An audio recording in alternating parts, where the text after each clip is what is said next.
ऋतू कोणताही असो, पण नाश्त्याला उपमा असेल ना, तर खरंच दिवसाची सुरुवातच खूप छान होते. यापूर्वी कधी तुम्ही या पद्धतीने उपमा केला आहे का? या पद्धतीने एकदा नक्की उपमा करून पहा. तुम्हाला सगळ्यांनाच खूप जास्त आवडणार आहे. अतिशय झटपट आणि सोपी रेसिपी आहे. चला पटकनी पाहूया. सगळ्यात आधी कढईमध्ये रवा बारीक गॅसवरती भाजून घेतला. रवा भाजत असताना त्यामध्ये तूप किंवा तेल घातलेलं नाही आहे, कोरडाच रवा भाजून घेतलेला आहे. फक्त काळजी या गोष्टीची घ्यायची, गॅसची फ्लेम अगदी बारीक ठेवायची आणि बारीक गॅसवरच आपल्याला रवा व्यवस्थित भाजून घ्यायचा आहे. त्यानंतरनं तो रवा मी काढून घेतला. त्यात सेम कढईमध्ये जवळपास 3 पळ्या इतपत तेल घातलं आणि मग त्यामध्ये छोटी वाटी शेंगदाणे घातले. अर्थात जर तुम्हाला शेंगदाणे जास्त आवडत असतील तर तुम्ही जास्त क्वांटिटीतसुद्धा घालू शकता किंवा जर खूप आवडत नसतील तर असे कमी घातलेत तरी चालेल. थोडेसे काजूसुद्धा मी इथे घालून घेतलेत.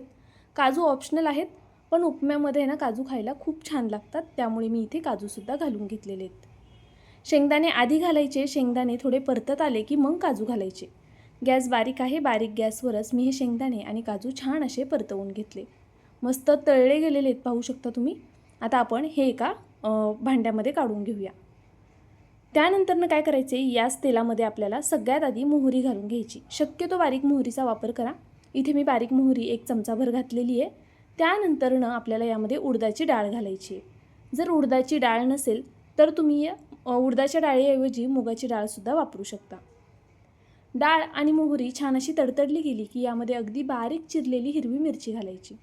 बहुतेक वेळा उपम्यामध्ये आपण मोठमोठ्या मिरच्या घालतो, मधनं कट करून वगैरे, पण अशी एकदम बारीक चिरली ना तर मग उपमा खायला छान लागतो. लहान मुलांसाठी जर करत असाल तर मग मिरची मोठी मोठी चिरा, जेणेकरून त्यांना निवडायला सोपी जाईल. मिरची छान अशी परतली गेली की त्यानंतरनं यामध्ये बारीक कट केलेला कांदा घालायचा.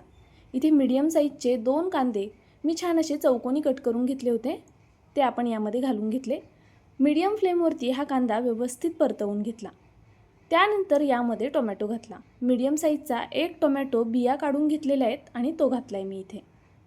आता हा टोमॅटोसुद्धा जरा मऊ होईपर्यंत आपण शिजवून घेऊया. कांदा टोमॅटो लवकर मऊ होण्यासाठी तुम्ही यामध्ये चिमूटभर मीठसुद्धा ॲड करू शकता.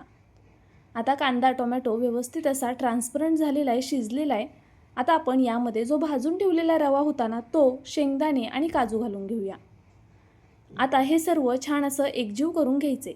बहुतेक जण यामध्ये आधी पाणी घालतात, पाण्याला उकळी आली की मग रवा घालतात. तसं न करता एकदा या पद्धतीने करून पहा, नक्कीच तुम्हाला हा उपमा आवडेल. आता पहा, जवळपास 1-1.5 मिनटं मी हे असंच भाजून घेतले. आपल्याला कांदा टोमॅटोसोबत हा उपमा असाच, रवा जो आहे तो असाच भाजून घ्यायचा आहे, त्यामुळे या उपम्याला चव छान येणार आहे.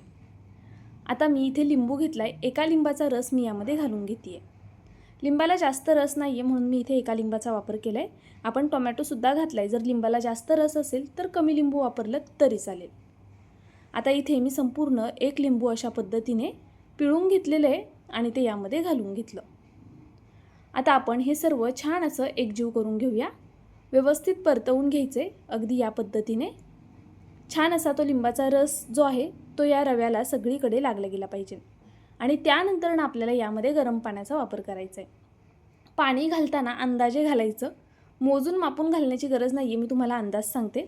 पहा, सगळ्यात आधी आपण चवीनुसार मीठ घालून घेऊया. नंतर मीठ घातलं ना तर पटपट मिक्स करता येत नाही पाणी घातल्याच्या नंतरनं, त्यामुळे आधीच मीठ घालायचं. पुन्हा एकदा व्यवस्थित सगळं एकजीव करायचं. असा रवा कांदा टोमॅटोसोबत परतल्या गेल्यामुळे खरं तर उपम्याला खूप जास्त छान चव येते, त्यामुळे नक्कीच एकदा या पद्धतीने करून पहा. आता मी यामध्ये अंदाजे पाणी घालणार आहे. पहा, पाणी मी आधी थोडंसं गरम करून घेतलेलं आहे, त्यामुळे लगेचच पहा पाण्याला अशी उकळी आलेली आहे. 1 ग्लास पाणी घातलं आहे मी आता एवढ्या रव्यासाठी. अजून थोडंसं वरती आपल्याला पाणी लागणार आहे.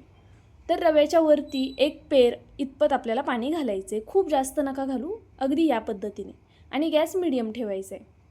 मीडियम फ्लेमवरती आपल्याला हा उपमा आता शिजून द्यायचा आहे.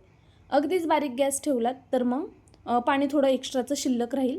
मीडियम फ्लेमवरती झाकण ठेवून ह्याला होऊन द्या. 1-2 मिनटं वाफ बसू द्या. झाकण काढायचं आहे. एकदा हे हलवून घ्यायचे अगदी या पद्धतीने. पहा, आता तुम्हाला वाटत असेल की यामध्ये पाणी आहे, पण रवा अजून शिजायचा आहे आणि त्याला व्यवस्थित स्टीम बसायची आहे.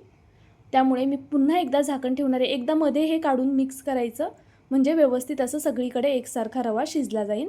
नाहीतर काही ठिकाणी रव्याच्या गाठी राहू शकतात. आता हे मी व्यवस्थित मिक्स केलं, झाकण ठेवलं, 2-3 मिनटं परत एकदा वाफ काढून घेतली. पहा, आता परफेक्ट असा आपला हा उपमा तयार झालेला आहे. पाहू शकता तुम्ही. अगदी मोकळा आणि व्यवस्थित असा शिजला गेलेला आहे. मऊ लुसलुशीत असा हा उपमा तयार होतो. आता यावरती भरपूर अशी कट केलेली कोथिंबीर ॲड करूया आणि गॅस लगेचच बंद करूया, म्हणजे कोथिंबीरीचा हिरवा रंग छान असा टिकून राहील. पहा, आता मी हे एकदा मिक्स करून घेते आणि मग गॅस बंद करते. कोथिंबीर घातल्यावरती खूप वेळ गॅस चालू ठेवायचा नाही कोणत्याही पदार्थामध्ये. कोथिंबीर अशी शेवटीच घालायची. जर तुम्ही टिफिनमध्ये पण एखादी भाजी देत असाल ना, तरी कोथिंबीर शेवटी घाला, म्हणजे तिचा हिरवा जो रंग आहे तो टिकून राहतो. पहा, आता मी एका प्लेटमध्ये हा उपमा काढून घेणार आहे. अर्थात उपमा आहे म्हटल्यावरती चहा तर हवाच, आणि सोबत जर शेव असेल ना, तर हा उपमा खायला अजून जास्त छान लागतो. जर तुम्हाला शेव आवडत नसेल, तुम्ही नाही घातलीत तरी चालणार आहे. मी इथे आलू भुजिया शेव घेतली आहे. त्याऐवजी तुम्ही जी आपली साधी शेव येते ना, वेलवेट शेव, एकदम पातळवाली, ती घेतलीत ना तरीसुद्धा चालणार आहे. पण ही शेव जरा खायला अजून चटपटीत लागते, त्यामुळे मी इथे आलू भुजिया घेतली आहे. आता आपण यावरती थोडीशी शेव भुरभुरूया. पाहू शकता तुम्ही, मस्त असा आपला उपमा तयार झालेला आहे. सोबत चहा आहे आणि शेव आहे. अप्रतिम आहे नाश्ता खरं तर.